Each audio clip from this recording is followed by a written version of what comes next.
This morning, an internal data packet from the Brookings Institution landed on my desk, and the raw numbers inside it completely shatter the mainstream media narrative surrounding the North American trade war. For months, Washington framed its aggressive trade policies as a unilateral display of leverage designed to force a neighbour into submission. But the spreadsheet tells a vastly different story. Trump's 25% tariffs on Canadian goods ultimately cost the United States a staggering $75 billion total. This was not a successful economic extraction. It was America's own self-inflicted economic wound. Yet, instead of pivoting, Washington escalated, later hitting Canada with a brutal 35% tariff. What followed next was a masterclass in modern economic warfare. 6 world leaders met inside the rocky fortress of Kananaskis, Alberta, and executed one single coordinated diplomatic maneuver. That move did not just protect their economies, it exposed exactly how isolated Washington has become on the global stage. If you want the hidden architecture behind official announcements, the deep strategy the evening news misses, subscribe to Canada SR right now. Hit the bell on money signals so nothing important slips by. To understand how a domestic policy became a global realignment, look at the sheer scale of what Washington put on the chopping block. In 2023, bilateral trade between the United States and Canada reached an astonishing $923 billion. That single cross-border link dwarfs what America trades with almost any other ally on Earth. In fact, Canada routinely buys more goods from American businesses than the United Kingdom and France combined, and more than China and Japan put together. This fact rarely trends in US political speeches because it undercuts the rhetoric of victimization. This was never a rivalry, it was deep, systemic economic integration. Across North America, 17 million jobs depended directly on this fluid, borderless exchange. The automotive sector exemplifies this. Integrated supply chains meant a single component often crossed the border multiple times before ending up in a finished vehicle. From Alberta's oil fields to Quebec's hydroelectric grids, from British Columbia's lumber mills to Ontario's steel plants, Canada supplied the vital raw inputs American industry required to function. The entire continental economy was built on decades of regulatory alignment, deep trust, and mutual benefit. Then February 1, 2025 arrived. And the entire architecture changed with a single stroke of a pen. President Trump signed 3 sweeping executive orders invoking the International Emergency Economic Powers Act. The White House declared a national emergency, officially citing fentanyl trafficking across the northern border as the existential threat. Yet, official border security statistics told a completely different story. Less than 1% of total US fentanyl seizures actually originated from or transited through Canada. But in the theatre of economic nationalism, facts are secondary to legal justifications. The National Emergency Declaration held, and the tariffs became an immediate, stark reality. Here is the timeline to keep the sequencing clear. On February 1st, a sweeping 25% tariff landed overnight on nearly all Canadian goods entering the United States. Energy exports were initially given a temporary reprieve, hit with a lighter 10% rate, to prevent an immediate spike in American gas utilities. But the pressure campaign was designed to tighten. By March, Canada's steel and aluminium sectors faced an additional, separate 25% tariff. Within weeks, those specific metal rates climbed all the way to 50%. Copper, softwood lumber, raw timber, and finished vehicles were systematically hit with their own dedicated duties. American businesses importing these goods suddenly faced billions in unplanned compliance and import costs. Supply chains built over 40 years began fracturing within days of implementation. But Ottawa did not quietly absorb the blow and wait for mercy. Prime Minister Trudeau immediately announced retaliatory tariffs targeting $30 billion Canadian worth of American goods. Within weeks, as Washington doubled down, that retaliatory figure exploded to $155 billion. Canada deliberately targeted American steel, aluminum, and highly sensitive consumer goods manufactured in key political swing states. The provinces launched their own isometric counter-offensives. Ontario openly threatened to cut off electricity exports to 3 American border states that rely on Canadian hydro to stabilise their grids. Provincial governments right across Canada shifted procurement rules, restricting American products from public contracts. American alcohol disappeared from provincial liquor store shelves almost overnight. Government spending was explicitly redirected away from US suppliers. Canadian businesses, facing an existential crisis, began executing diversification strategies they had never even considered during the decades of the soft American monopoly. The trade war between the world's two closest neighbours had officially begun. That brings us back to the data that landed on my desk. Brookings Institution economists modelled the actual macroeconomic fallout of this scorched earth strategy, and the results are devastating. For Canada, the immediate GDP growth loss hit over 1.15 percentage points. Once full Canadian retaliation and supply chain friction factored in, Canada's economic damage exceeded 3 full GDP percentage points. But look at the American side of the ledger. The tariffs alone cut US GDP growth by 0.25 percentage points. Once you add the drag from Canada's retaliation, American GDP losses climbed above 0.3%. In a $23.5 trillion economy, that translates directly to $75 billion wiped off the map. The Tax Foundation confirmed these tariffs amounted to America's largest tax hike since 1993. By 2026, the average American household faced a fun $400 annual indirect tax increase. The Peterson Institute for International Economics found that the bottom 60% of Americans ended up bearing the heaviest financial burden. Most ironically, the US goods trade deficit actually grew by $25.5 billion in 2025. The very deficit the administration vowed to eliminate expanded because American manufacturers had to pay more for raw inputs. Simultaneously, Canadian tourists, who normally spend $20.5 billion annually in the US, stayed home. This meant a 10% drop in cross-border tourism, putting up to 140,000 American service jobs at immediate risk. Beyond the raw math, the political rhetoric from Washington stunned Ottawa. The administration began openly suggesting that Canada's current format was unsustainable, with posts on Truth Social repeatedly framing Canadian sovereignty as negotiable, floating the idea of Canada becoming America's 51st state. Inside Canada, these threats were not dismissed as mere internet bravado. They were recognised as an explicit challenge to the nation's independence. This brings us to the pivotal shift in Canadian political history. Mark Carney entered the political arena, ran for Prime Minister specifically because of this economic aggression, and won. As a former Goldman Sachs partner, former Governor of the Bank of Canada, and former Governor of the Bank of England, Carney was not a traditional politician prone to panic under sustained pressure from Washington. He understood global capital markets better than anyone in the White House. At the World Economic Forum in Davos, Carney delivered a stark message: the old global trade order was finished, and smaller sovereign nations would no longer accept crude economic coercion from powerful states. Under Carney, Canada began redirecting its trade architecture away from the United States with cold, strategic discipline. Canada possesses 15 free trade agreements covering over 51 different countries globally, providing legal access to 1.5 billion consumers outside of North America. The diversification was immediate. Canadian exports to Europe surged 22% in 2025 over the prior year. Trade alliances with African markets jumped 18%. Central and South American trade absorbed an additional 11% increase. Within a single year, Canada successfully redirected 25 to 30% of its traditional US-bound exports. Carney set a binding national goal to double non-US exports within 10 years. Canada was not retreating. It was systematically rebuilding its economic independence from Washington. This culminated in June, when Canada hosted the 51st G7 Leaders Summit in Kananaskis, Alberta.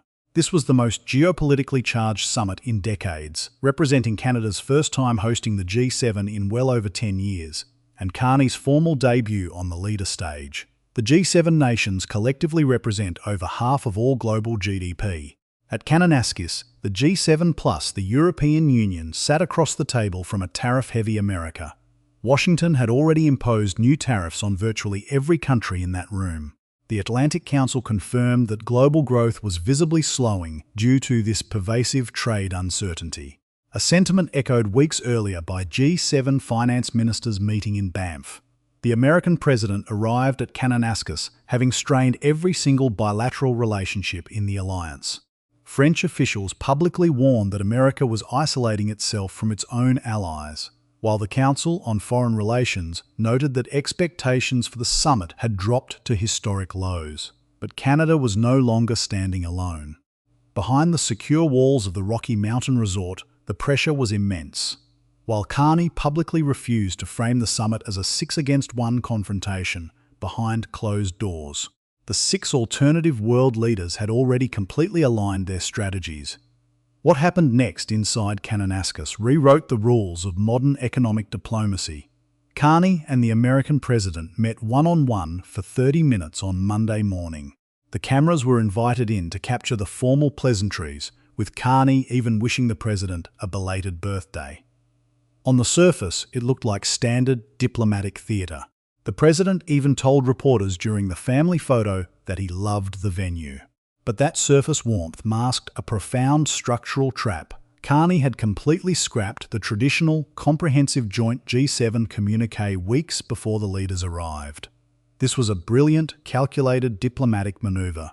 In 2018, the US administration had famously sabotaged the G7 summit by withdrawing its signature from the communiqué via a tweet from Air Force One. Carney denied Washington that weapon before the summit even opened. Instead, Carney structured the entire summit around 6 highly targeted, independent joint statements of consensus. Each statement was a concrete act of aligned intent among the leaders, completely devoid of standard diplomatic fluff. The first addressed securing global critical mineral supply chains. The second committed nations to shared artificial intelligence standards. The third pledged coordinated action on quantum technology. The fourth focused on global wildfire prevention and recovery. The fifth unified the group on countering foreign interference and transnational repression. The sixth tackled transnational crime and migrant smuggling. 6 binding, specific, unanimous statements. No comprehensive joint communiqué required. Carney called it the birth of a new era of multilateral cooperation. The 6 non-US G7 nations had aligned completely, leaving Washington on the outside looking in. Analysts at the East Asia Forum immediately labelled it the G6 acting independently of Washington. The markets felt the signal instantly. The US dollar, which had already shed more than 7% of its value against the Bloomberg Dollar Index by May, dropped a total of 10% rapidly following the escalation of the trade war. The euro posted its biggest weekly gain against the dollar since 2009, climbing to its highest level since November, with Bank of America forecasting the euro reaching $1.15 by year-end. The Japanese yen strengthened 6% as safe haven capital fled to Tokyo. Barclays strategists noted explicitly that aggressive tariffs aimed at close allies were actively destroying global confidence in the greenback. US recession risks were climbing, and international capital was visibly leaving American markets. But it was the first joint statement, the one regarding critical minerals, that carried the heaviest geopolitical weight. Currently, China controls roughly 70% of global rare earth mining capacity and a staggering 90% of global processing and refining. Beijing had already flexed this muscle, imposing strict export controls on gallium, germanium, tungsten, and antimony, eventually expanding restrictions to 12 out of 17 total rare earth elements. These restrictions directly threatened trillions of dollars in clean energy and defense investments globally. The International Energy Agency's outlook declared this mineral vulnerability a premier national security crisis, noting China controlled 98% of the lithium iron phosphate cathode material required to power nearly half the electric vehicles sold on Earth. At Kananaskis, Canada launched the G7 Critical Minerals Action Plan, known as CMAP, alongside a new Critical Minerals Production Alliance. This alliance was engineered specifically to break China's supply chain monopoly. The G7 nations committed to bypassing China by securing long-term offtake agreements directly with non-Chinese producers. By October, 26 new major infrastructure projects were finalised under this framework, mobilising $6.4 billion in coordinated G7 investments. Canadian graphite mines secured direct supply deals with Japanese and European partners. Rare earth processing facilities in Ontario received major influxes of German capital. The United Kingdom's Export Credit Agency began co-financing Canadian mining operations, while Italy's E&I moved heavily into Canadian lithium and recycling infrastructure. A separate, bilateral Canada-Australia Critical Minerals Pact was formalised under the broader alliance umbrella. Real capital, running into the billions, was moving into real physical projects. 6 nations were spending billions in coordinated defiance of both Beijing's monopoly and Washington's isolationism. And every single dollar of that infrastructure investment flowed directly through Canada's resource sector. The very nation Washington attempted to isolate had just become the operational anchor of the entire Western economic strategy. Then, before the summit could formally conclude, the American president abruptly left early. Press Secretary Caroline Leavitt cited escalating tensions in the Middle East as the official reason. Following recent strikes on Iranian infrastructure, the departure meant the White House skipped scheduled meetings regarding Ukraine and the final day multilateral economic discussions. Before leaving, the president blocked a G7 statement on the Israel-Iran conflict and refused to sign off on new Russia sanctions, claiming they cost America too much money. He also left without meeting Ukrainian President Zelensky, who had travelled to Alberta specifically for the meeting. Zelensky left shortly after. The expected bilateral talks simply never happened, but the remaining 6 leaders stayed in Kananaskis and kept working. They did not pause because Washington walked out. German Chancellor Merkel drafted a final position paper on Iran without an ounce of American input. European Commission President Ursula von der Leyen continued coordinating the EU's unified trade stance. Japan, France, Italy and the UK signed every single remaining joint statement presented to them. The strategic leverage had shifted completely. Canada's Geological Survey had identified 31 of the 34 critical minerals vital for the modern economy right inside Canadian borders. Germany needed these minerals for its domestic electric vehicle transition.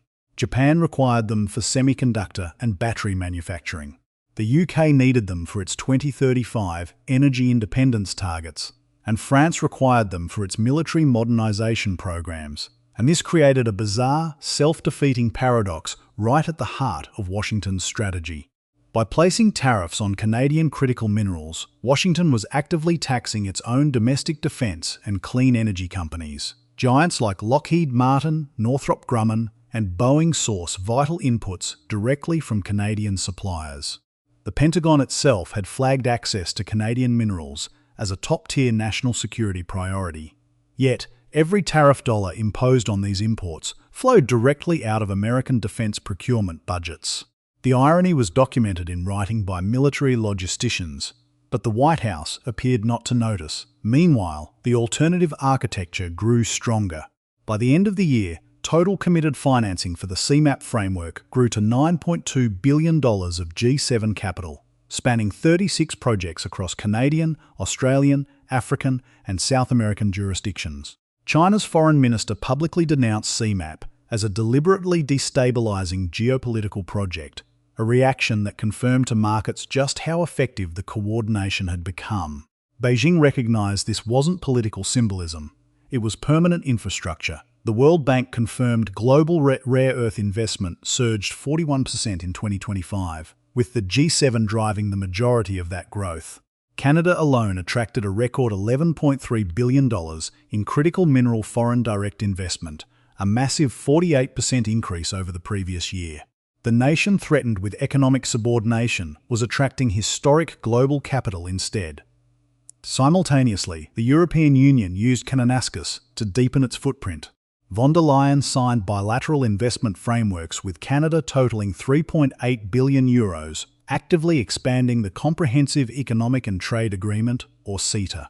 Bilateral trade under CETA had already reached €94 billion annually, and EU Trade Commissioner Maroš Šefčovič called the agreement a model for the new era of trade. European capital flooded into Canadian clean hydrogen, reaching €2.1 billion by November. Germany's BASF signed a massive, long-term lithium supply agreement with producers in Quebec, while France's Total Energies deployed significant capital into Canadian offshore clean energy projects. Then came the structural kicker: Europe's Carbon Border Adjustment Mechanism, or CBAM. This mechanism levies a carbon price on intensive imports entering the EU. Because Canada's industrial production methods are significantly cleaner and less carbon-intensive than its global competitors, Canadian goods entered Europe at a structural discount. Conversely, American steel, with its higher carbon intensity, faced immediate financial penalties at the European border. Washington's tariff war had inadvertently handed Canada a massive structural export advantage inside the world's largest single market. Eurostat data quickly confirmed that Canadian industrial goods were consistently eating into US market share across Europe. Japan followed a parallel track. Tokyo had signed the Canada-Japan Comprehensive Strategic Partnership, which included a massive bilateral critical minerals investment fund. Japan agreed to co-finance Canadian mining projects up to 80 billion yen. JOGMEC, Japan's National Minerals Corporation, opened a dedicated office in Vancouver to oversee the pipeline. Major Japanese automakers, including Toyota and Honda, signed direct battery material off-take agreements with Canadian refiners. Japan's Economic Security Promotion Act officially designated Canada as a priority strategic supply partner. Tokyo understood what Washington had overlooked. Canada's geology was completely irreplaceable. Soon after, South Korea's POSCO launched a graphite processing venture in Ontario. India established a minerals cooperation framework with Ottawa, and Australia formalised an intelligence sharing agreement focused entirely on supply chain security. The Five Eyes security network had just gained a robust, non-US economic layer built entirely on Canadian resources. Eventually, the 30-day negotiation window that Carney and the US president had agreed to at Kananaskis officially closed. No bilateral trade deal emerged. Washington abruptly walked away from the table, citing Canada's digital services tax, a 3% levy on the revenues of tech giants like Amazon, Google, and Meta. The president denounced it on Truth Social as a direct attack on American commerce. In response, Canadian Finance Minister François-Philippe Champagne rescinded the digital tax within 48 hours to remove any pretext and force a return to negotiations. But while the technical discussions resumed, no final bilateral trade framework was signed by the end of the year. Yet, the absence of an American signature no longer carried the same existential dread in Ottawa. What had been signed at Kananaskis by the rest of the world was far more durable than any temporary bilateral truce with Washington. 6 powerful nations had successfully committed billions of dollars into a parallel economic architecture designed explicitly to eliminate unilateral dependencies. The global economic geography was being permanently redrawn under intense geopolitical pressure. Kananaskis was the exact moment that architecture received its formal political endorsement, proving that the international order would not simply collapse under unilateral pressure, it would adapt. But as the dust settled on this historic realignment, the most consequential question for the future of the continent remained completely unanswered. That unanswered question centers on the structural mechanics of how a middle power successfully bypasses the world's largest economy when its survival is threatened. To understand the hidden architecture of the Kananaskis agreements, one must look past the standard political headlines and dissect the precise engineering of the Critical Minerals Action Plan, or CMAP. This was not a vague diplomatic memorandum of understanding. It was a highly sophisticated, multi-layered financial and regulatory framework designed to strip Washington of its cross-border leverage while insulating global supply chains from both American tariff shocks and Chinese export monopolies.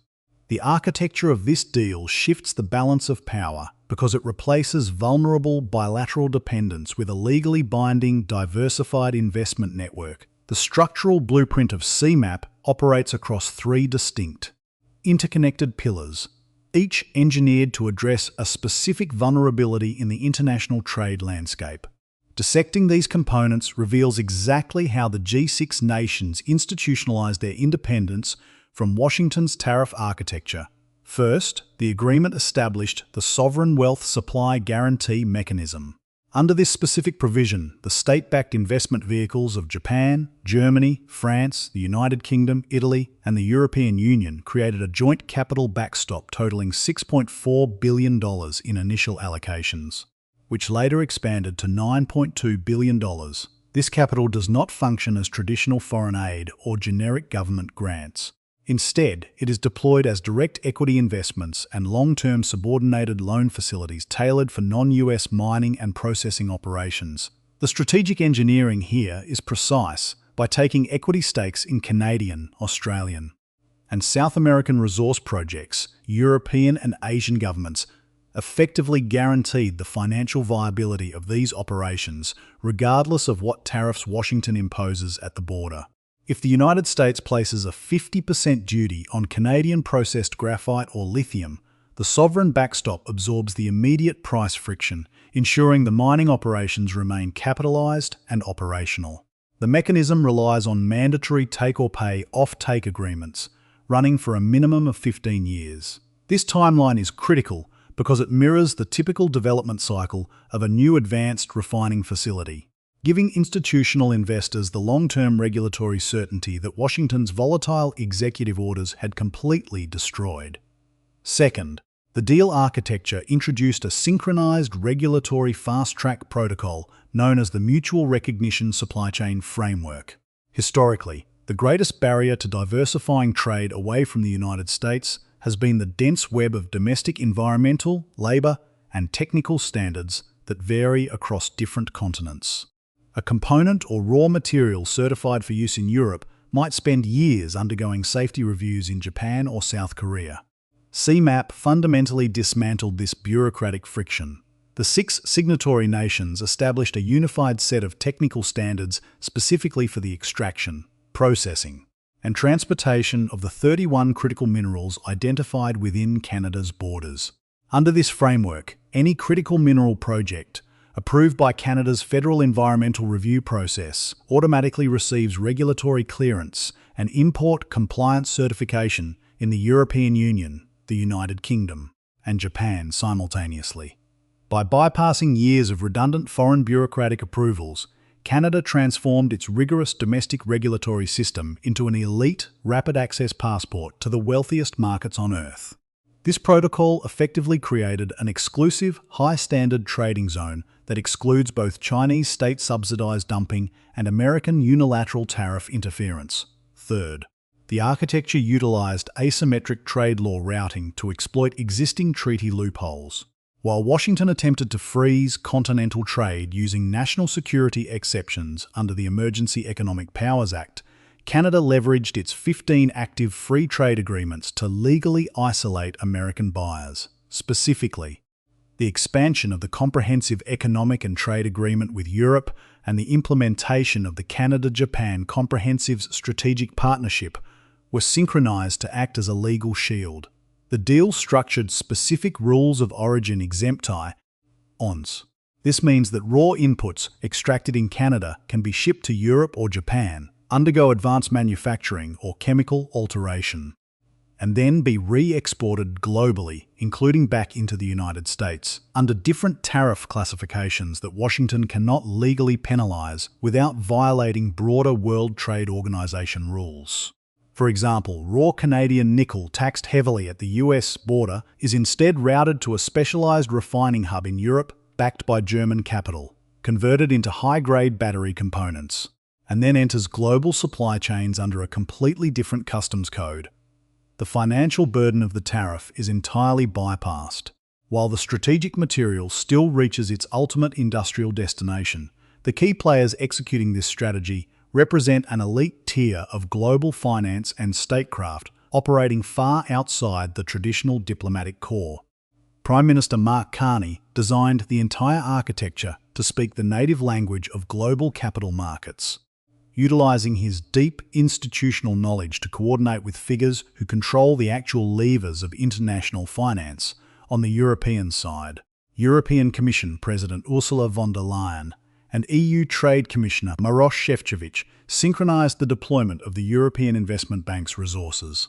They aligned CMAP directly with Europe's internal economic security strategies, turning what could have been a localized North American trade dispute into a core pillar of the European Union's industrial survival. In Tokyo, the Ministry of Economy, Trade and Industry, alongside JOGMEC, moved with unprecedented corporate speed, opening its Vancouver office not as a diplomatic outpost, but as an operational transaction hub capable of signing binding multi-billion yen financing deals directly with Canadian junior mining firms. The financial terms of these transactions are deliberately designed to alter the flows of global direct investment. Statement. Consider the flow of capital. The $11.3 billion in critical mineral foreign direct investment that flooded into Canada following the Kananaskis Summit was carefully carved up to target specific structural bottlenecks. Rather than focusing solely on raw extraction, which leaves a nation vulnerable to commodity price swings, the capital was heavily weighted toward domestic processing, smelting, and advanced refining infrastructure. Germany's BASF alliance with Quebec producers and South Korea's POSCO joint venture in Ontario are concrete examples of this capital shift. By building the high-value chemical processing plants directly within Canadian borders, Canada ensures that the most lucrative part of the industrial supply chain remains firmly under sovereign Canadian control. The geological advantage is effectively institutionalized. The raw material cannot leave the country without generating massive domestic economic value first. This granular deal architecture represents a profound transformation in how middle powers exercise leverage on the global stage. For decades, the dominant economic theory dictated that smaller nations must inevitably capitulate to the demands of their largest trading partners due to the sheer asymmetry of market size.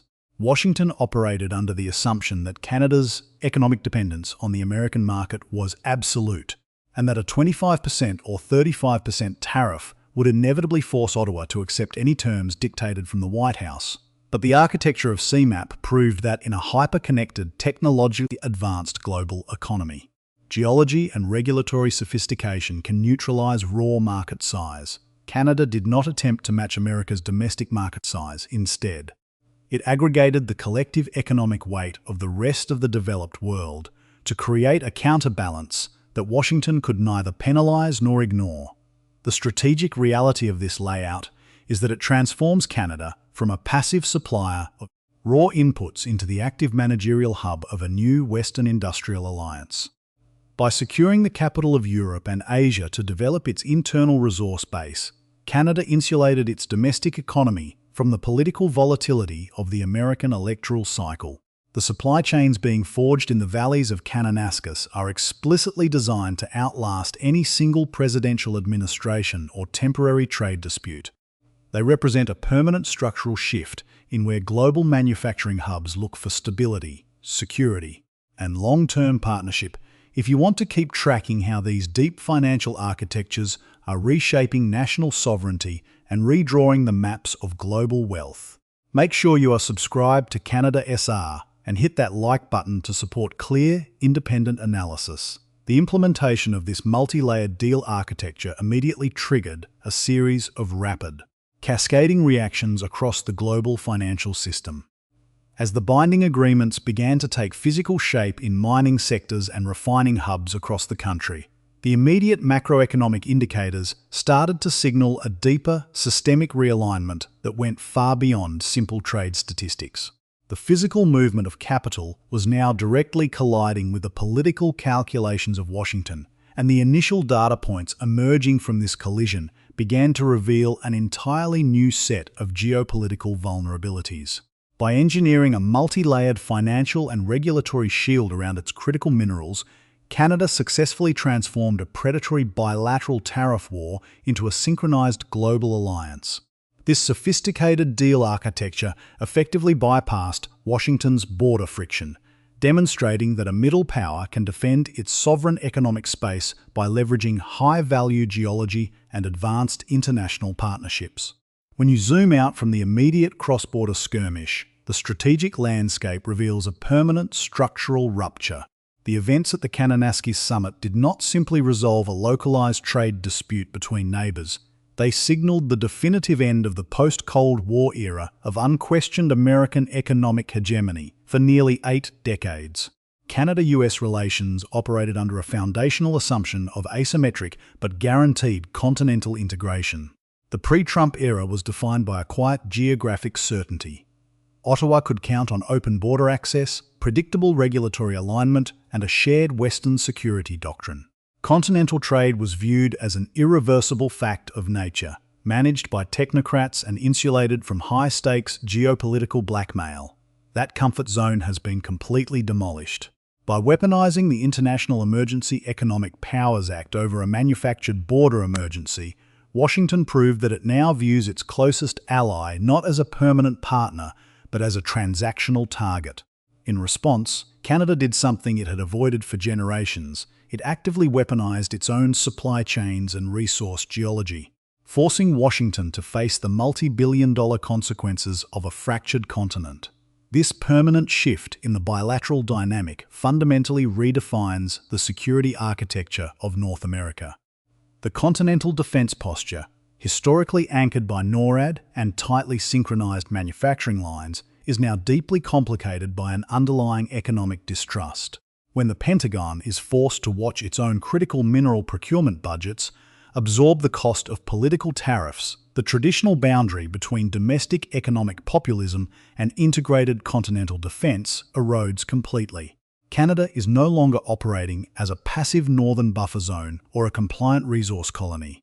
Under Prime Minister Mark Carney, Ottawa has institutionalized a policy of strategic autonomy, openly recognizing that relying on a single, volatile export destination is an unacceptable vulnerability for a modern sovereign state. Prime Minister of Canada on the global stage, this rift has triggered a massive, operationally significant realignment. The Kananaskis Summit exposed a stark reality. The world's most advanced economies are entirely willing to coordinate, invest, and lead completely independent of Washington's permission. The emergence of the G6 framework as a cohesive, operational entity demonstrates that traditional Western allies, including Germany, Japan, the United Kingdom, and France, prioritize structural supply chain stability over automatic compliance with the White House. By committing billions of dollars directly into Canadian infrastructure through the Critical Minerals Action Plan. These nations are physically anchoring their industrial futures to Canadian soil. The geopolitical irony is profound. The tariff regime intended to isolate Canada instead turned it into the central anchor of a new, multilateral economic network that balances against both the raw resource monopoly of Beijing and the volatile transactionalism of Washington. This structural evolution alters the calculations within key industrial sectors, most notably global defense and clean energy technology.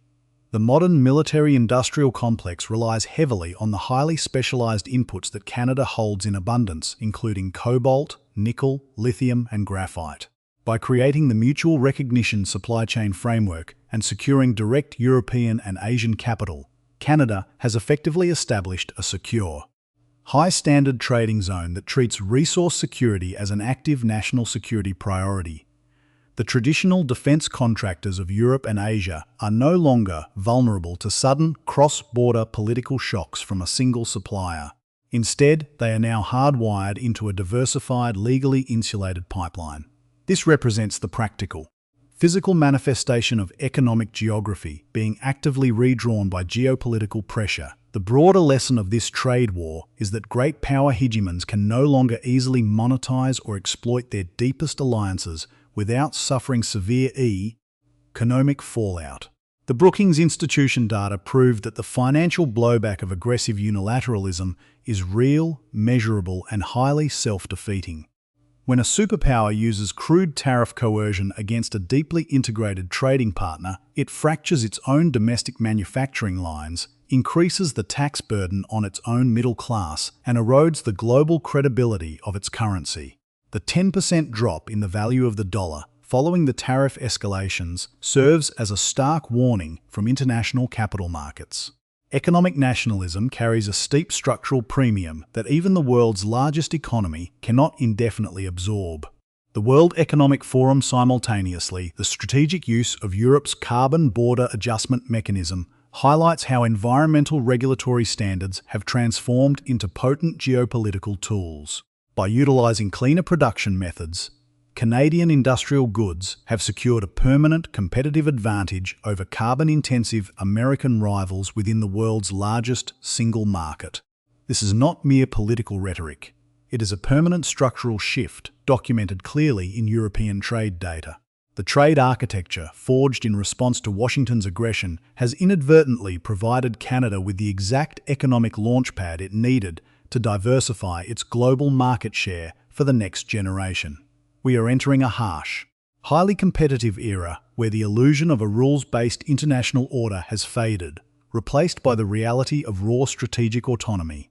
Canada has proven that a nation does not have to accept coercion if it possesses the discipline to leverage its natural geological advantages and mobilize its international alliances. The country that Washington dismissed as an optional trading partner has re-established itself as an indispensable structural player in the global economy. But this historic transformation is far from over, and the geopolitical chessboard is already shifting toward the next high-stakes flashpoint. As we look toward the immediate future, all eyes are turning to the upcoming statutory review of the Canada-United States-Mexico Agreement. That critical juncture will force a definitive choice between total continental fracture or a structured retreat from economic warfare. Make sure you are subscribed to Canada SR for clear, fact-driven analysis as this high-stakes continental drama continues to unfold.